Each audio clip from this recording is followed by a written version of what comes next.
Something refreshing just happened in a league that has not always been known for its veterans speaking honestly about Caitlin Clark. And it came from a place that, given everything swirling around the WNBA right now, felt genuinely surprising and genuinely necessary. Courtney Williams was on her Twitch stream alongside Natisha Hiedemann, now with the Seattle Storm after her time with the Minnesota Lynx, and the conversation produced a moment that is making significant noise across the sports media landscape. It deserves serious examination because what Courtney Williams said about Caitlin Clark cuts directly through the fog of resentment and politics that has defined too much of the veteran response to Clark's presence in this league. Let us set the full context before getting into the substance of what Williams said, because context is everything here. The conversation started with Olivia Miles. Williams was talking about her teammate, describing what she sees every day in practice and in games, the kind of raw and explosive talent that Miles has put on display in her rookie season. Liv is the rawest rookie I've ever seen in my life, and I'm not even joking. But and you know me, I wouldn't even just be saying just anything, bro. Like with my own eyes, like I ain't gonna lie, Caitlin Clark raw as fuck too. But I ain't like in practice with her. You know what I'm saying? Like I'm not like every day I'm seeing. You know what I'm saying? Like I just seen a couple times like on TV and playing against her, and I'm like, yeah, she's cold. Like anytime anybody say something about Caitlin Clark, I bet she really like God, be like, bro. Yes. She good, bro. Like, she's cold for real. But to see, like, every day, like, bro, she really one of them ones. Like, and she doing this, like, consistently. Yeah. Consistently, bro. I'm like, these folks ain't got no answer. Against that backdrop, what Courtney Williams said on that Twitch stream is not just refreshing, it is genuinely courageous within the specific culture she is operating in. She has teammates she faces every day. She has relationships across rosters and generations of players in this league. Saying publicly that Caitlin Clark is really the one, that nobody gets defended the way she gets defended, that 62 rookie records demand genuine acknowledgement, carries real social weight in an environment where that kind of honesty has been treated as a form of betrayal by a vocal segment of the veteran community. Courtney Williams said it anyway. Now let us address something else embedded in this story that connects directly to the competitive reality Williams was describing. Olivia Miles, for all of her talent and for all of the excitement surrounding her rookie season, has been operating in a competitive environment notably different from the one Caitlin Clark navigates every single night. Teams have not been sending the same level of physical, full-court, blitzing, doubling, and trapping pressure at Miles that they send at Clark routinely. The defensive schemes opponents construct specifically to disrupt Clark's rhythm are not being replicated in full against Miles at this stage. And when one team did apply even a fraction of that pressure, roughly 25% of what Clark faces consistently, the impact on Miles was immediate and visible. She had a genuinely difficult fourth quarter down the stretch against the Washington Mystics under that increased defensive attention. The talent is real, the future is legitimate, but the comparison to what Clark endures every game, the kind of defensive scheming that 62 records and the most commercially transformative rookie season in league history generates, reveals a significant gap in competitive circumstance.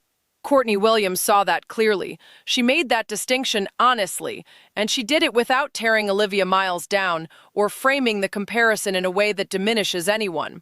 She simply told the truth about what she has observed and what she knows from experience standing in front of Clark, trying to stop her. That is the standard that should be the baseline for how established players in this league discuss Caitlin Clark. Not uncritical celebration, not manufactured endorsement, just honest assessment of what the evidence shows and what the competitive reality looks like for anyone who has actually had to guard her.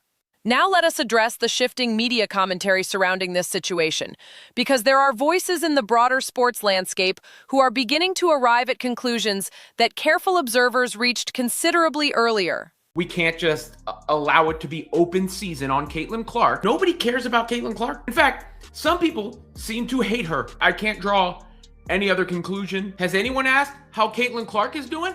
The player who got hurt? Oh, I hope Caitlin Clark is all right. I hope her back is all right. I hope she can return. I hope she's doing good.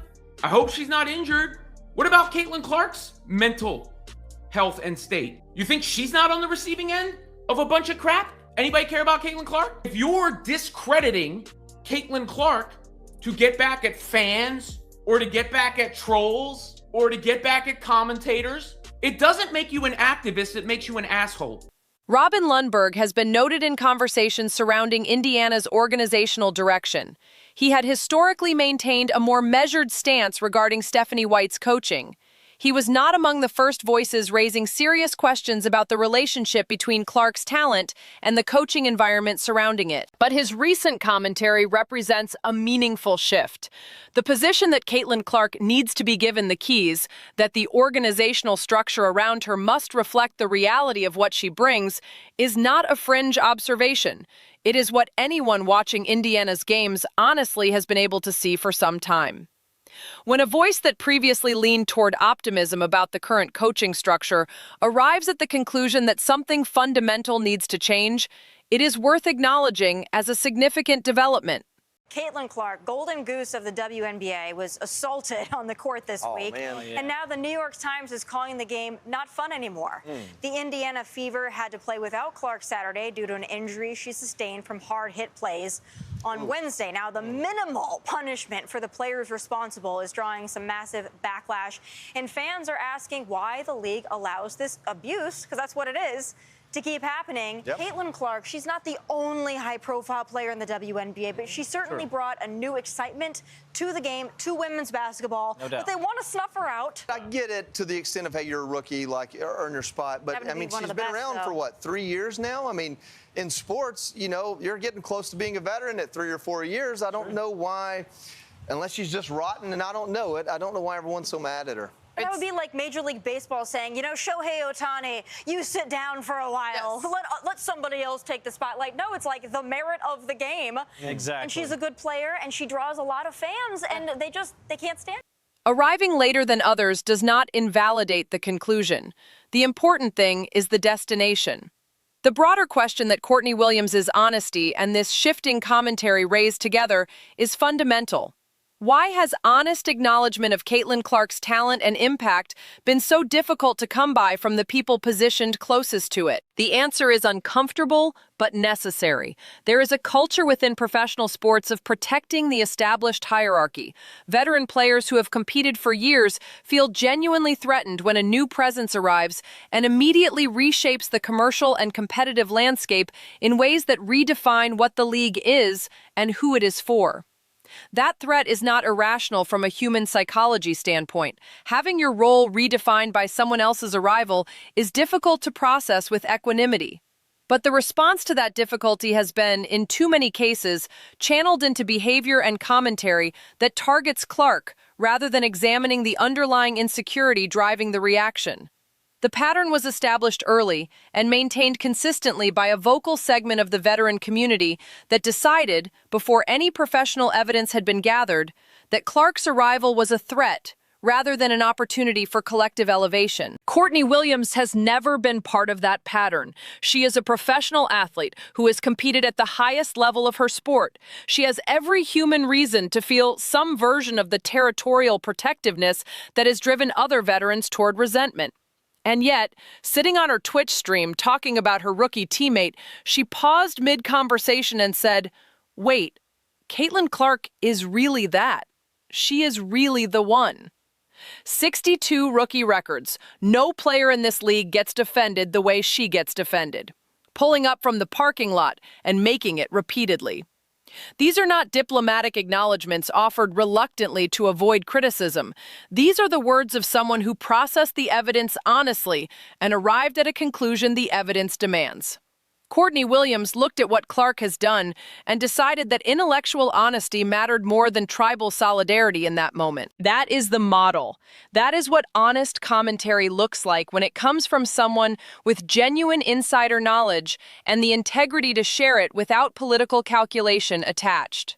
The WNBA would be in a fundamentally stronger position right now if more voices had chosen Williams's path from the beginning. The cultural environment surrounding Clark's arrival would look different. The league's ability to capitalize on the momentum Clark generated would be operating at a higher level. The conversations happening in mainstream media about how veterans have responded to her presence would carry a different character entirely. Instead, what the league has is a situation where a veteran getting on a Twitch stream and offering straightforward, honest praise of a colleague's talent generates significant news coverage, precisely because that honesty has been so conspicuously absent from so many voices that should have been offering it all along. Courtney Williams said Caitlin Clark is like that. She is right.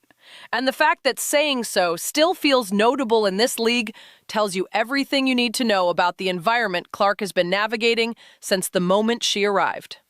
More of this league needs to follow Courtney Williams' lead. The conversation is shifting. And it is shifting because the evidence has always demanded exactly where it is now going.